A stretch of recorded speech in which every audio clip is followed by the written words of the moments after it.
تمام کلاسوں کی تعلیمی ویڈیوز حاصل کرنے کے لیے ہمارا چینل سبسکرائب کر دیں اور ساتھ گھنٹی کو بھی دبا دیں تاکہ ہماری ہر آنے والی ویڈیو آپ کو نوٹیفیکیشن میں مل جائے۔ اعوذ باللہ من الشیطان الرجیم، بسم اللہ الرحمن الرحیم۔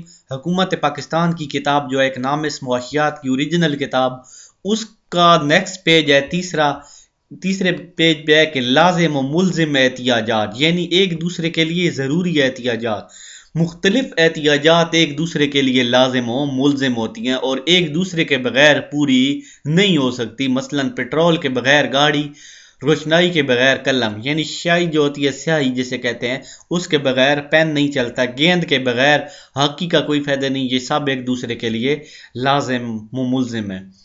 پھر نیکسٹ بات احتیاجات کا وجود، یعنی جو حاجتیں ہیں ہماری، جو خواہشیں ہیں، ان کا وجود۔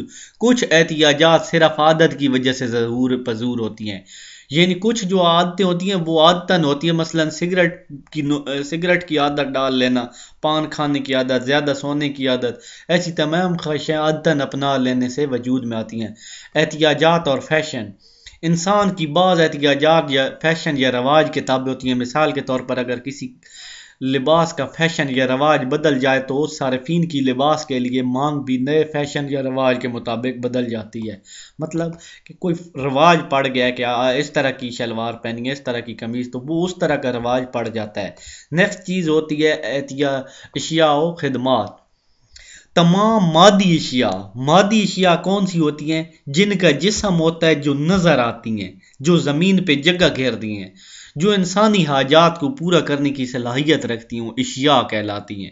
یعنی جو بھی بندے کی چیز خواہش پورا کرنے کی صلاحیت رکھتی ہے۔ مثلا پانی انسان کی پیاس بجھانے کی صلاحیت رکھتا ہے، روٹی انسان کی بھوک مٹانے کی صلاحیت، وہ اشیاء کہلاتی ہیں۔ مثلا لباس، مکان، کار، کرسی وغیرہ، یہ سب انسان کی کسی نہ کسی خواہش کی تکمیل کرتی ہیں، اسی لیے یہ اشیاء کہلاتی ہیں۔ خدمات، یہاں پہ اشیاء کی تعریف بھی آ گئی۔ اگر اشیاء کی تعریف کریں تو یہاں پہ اشیاء کی تعریف ایسی چیزیں جو انسان کی کوئی نہ کوئی خواہش پوری کر سکیں، ایسی مادی چیزیں، وہ اشیاء کہلاتی ہیں۔ اب خدمات کی تعریف کرنی ہے۔ خدمات سے مراد وہ تمام غیر مادی سرگرمیاں جو بالواسطہ طریقوں سے انسان کی حاجات کو پورا کرنے کی صلاحیت رکھتی ہیں، خدمات کہلاتی ہیں۔ مثلا ڈاکٹر کا مریض کو دیکھنا، دوا تجویز کرنا، پروفیسر کا طالب علم کو پڑھانا، وکیل کا مقدمے پر بحث کرنا، انجینئر کا پل تعمیر کرنا وغیرہ، سب انسان کی بالواسطہ فلاح و بہبود کا ذریعہ بنتی ہے، جس سے انسان کی حاجات کی تسکین ہوتی ہے۔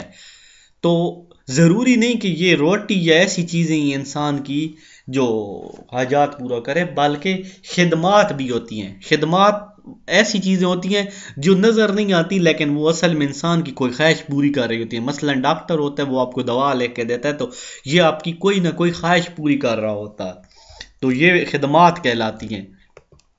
اس کے بعد اشیاء کی اقسام۔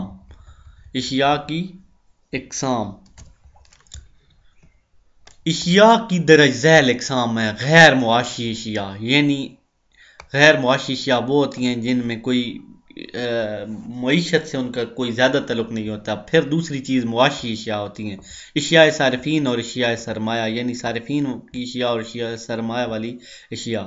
نجی اور سرکاری جو اشیاء ہوتی ہیں وہ ضروریات اور آسائش اور تعیشات اور ضروریات میں وہ چیزیں آ جاتی ہیں جو اے سی، ایئر کولر وغیرہ، جن کو تعیشات کہا جاتا ہے۔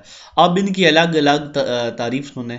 غیر معاشی اشیاء، قدرت کی عطا کردہ نعمتیں، مثلا پانی، ہوا، روشنی، جن کی ہمیں کوئی قیمت ادا نہیں کرنا پڑتی اور غیر معاشی اشیاء کے زمرے میں آتی ہیں اور علم معاشیات کی بحث سے نکل جاتی ہیں، کیونکہ معاشیات میں صرف ایسی سرگرمیاں بحث لائی جاتی ہیں جن کو خریدنے کے لیے انسان پیسہ لگائے، جبکہ پانی، ہوا، روشنی حاصل کرنے کے لیے کوئی معاشی جد و جہد درکار نہیں ہوتی۔ انشاءاللہ نیکسٹ ویڈیو میں ہم چوتھا چیپٹر کریں گے، چوتھا یہ پیج کریں گے، تو سب پیج کو میں ساتھ ساتھ کرا رہا ہوں تاکہ آپ کو کوئی مسئلہ نہ ہو، ٹھیک ہے۔